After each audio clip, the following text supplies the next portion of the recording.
আইরে নিষ্ঠুর কবর, কবর রে। কত মানুষ জীবনে কত দেশে যায় আবার ফিরে আসে। কবর নামের দেশে যারা গেছে গো আর ফিরে আসে না। মাউত কবে জানি আমাদের কার নামে কবরের ডাক পাঠাইয়া দাও। কবে জানি কার সন্তানেরা এতিম হইয়া যায়। কবে জানি রে ঘর থেকে বাহির করলে আর ঘরে নিবে না।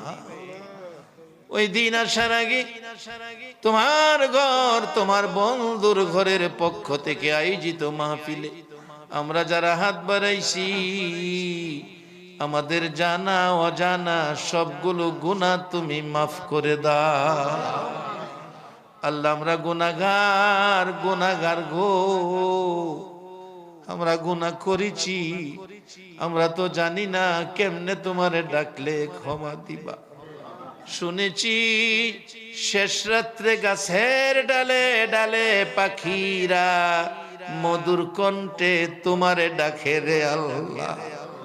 আমরা তোমার আদরের সৃষ্টি, আমরা তো তোমারে ডাকতে জানি না। দুইটা হাত বাড়াইছি।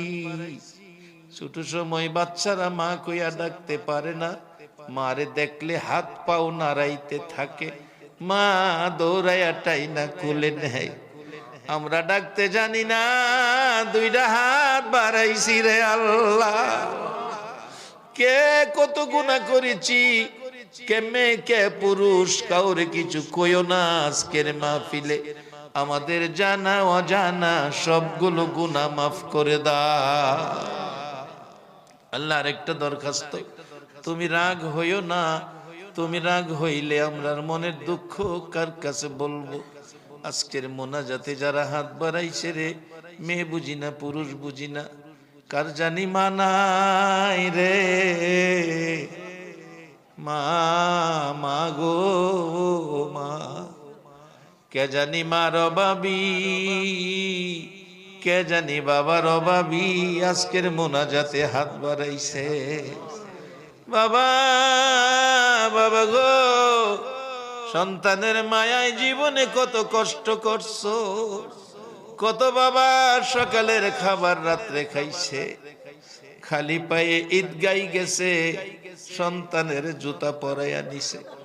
কত বাবা 3 বছরের পুরান জামা গায়ে দিয়া ঈদগাই গেছে গো, সন্তানের নতুন জামা পরাইছে।